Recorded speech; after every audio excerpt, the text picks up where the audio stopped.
So at this point, I'm implementing the temporary parenting plan, unsupervised visits, Friday at 6 to Sunday at 6. And I encourage you to work together if you can and come up with a plan going forward. You can both sign off on it and send it to me and I'll sign off on it. Is Or the if training you, order listed to where I can actually talk to her, or do I still only have scheduled visits? let me see if there's a note here about that.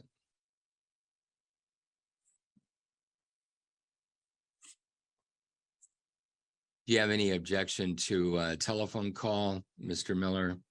No, Your Honor. Okay. Let's limit it to once a week. So that would be 2 calls in between your visits for right now. And then again, you and Mr. Miller can speak and I hope you come up with an agreement. Okay. Yes, Your Honor. Ms. Corey, anything you'd like to add? It seems like my services aren't wanted in this case. May I be excused?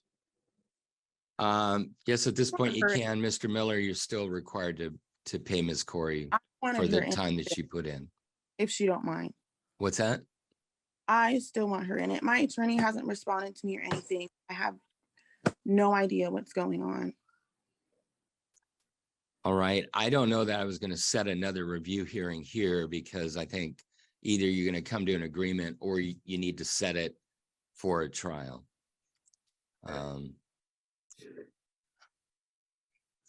But if Twyla doesn't mind, I'd still like to have a conversation with her. Ms. Corey? I don't mind staying on the case, but I would like to be paid for my time. Yeah. And the court's policy as well as my policy is that I be paid ahead of time, and I hold that money. If there is any left over after completing the job, then that would be refunded to Mr. Miller. Okay. To Miller or me? Because since Miller didn't To pay. both. Oh, okay. All right. I'll set a review. I'm going to set this out a ways. I'll set a review for July 27th. And that will be to look at the status of payment. The court has the ability of entering a judgment against one party or the other if there's no payment. And I may consider that at that time. Yep. Okay, What was the review date again? I'm sorry. you bet. July 27th. That's a Thursday at 9 o'clock. Okay. Okay. I hope you can come to an agreement. Okay. Thank you. Next, I have Cameron Miller and Taylor Young. This is cause number 22300369008. I have Ms. Corey. Do I have Cameron Miller or Taylor Young? All right. So Ms. Corey, this matter had come before the court on an issue of fees and review. Why don't you give me an update on what's happening? Well, I'm about 10 hours in and have not yet received payment from Mr. Miller. I have received payment from Ms. Young.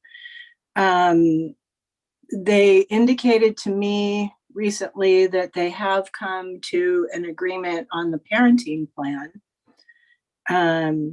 And I'm just wondering what to do now. I have one small issue with their parenting plan that hopefully can be worked out between them. But I don't know what to do. I need the court's input here. Fair enough. So let's do this because it sounds like there's a potential agreement. Why don't we put the matter over? Because it's already set for review. Why don't we put it out 3 more weeks to August 17th? That gives you an opportunity to see if they can resolve that issue, have a proposed order, and ideally appear on the docket. We can address the order if there's an agreement, and we can also address payment. And I would be clear to Mr. Miller that he is obligated to pay your fee, and the court can consider a judgment or other relief potentially if he fails to pay that. Okay. All right, so over to the 17th, and hopefully fees are paid and we have an agreed order by that time. Thank you. Thank you.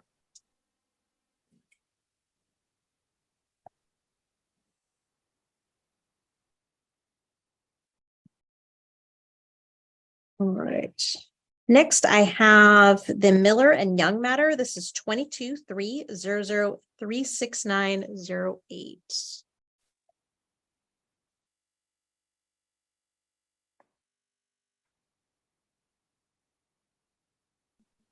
There we are.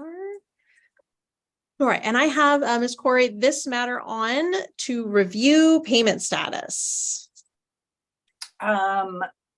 I have had a really difficult time getting in touch with both parties. They apparently have come to an agreement and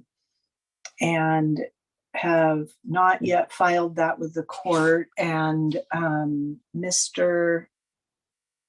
Miller has not yet paid me. Okay. So one party is paid, but not the other. Is that fair? Yes, Ms. Young gave me a retainer of $1,600. At this point, I am, if the invoice I have has about 10 and a half hours on it for $1,575. So if Mr. Miller were to pay me the $787.50, half of the $1,575, I could refund some of that to Ms. Young. But here's what I'm going to do. At this point, I'm going to go ahead and release you from service on this case. If the parties don't want, the parties are not motivated to continue with your services, I don't want you to have to keep showing up to hearings like this and sort of spinning your wheels. So I authorize you to go ahead and just not issue a final report, but just issue essentially a non-compliance, that the parties aren't complying with you, that this is your final invoice, and that the court authorizes that you to pay yourself out of what's been paid so far. And if the parties have disputes about who should have paid what, they'll need to bring that back to the court. okay, That sort of puts the ball back in their court. okay. So is that a actual document I need to file? My preference would be that you like treat it like a GAL report as far as like the caption and the like, but like essentially a cover sheet.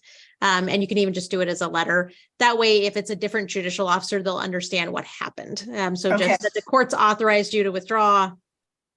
This is the invoice at this point, and that if there's any disputes, the parties we're getting payment, and then the parties will need to bring that back before the court. Okay, thank you. All right. Thank you for being here.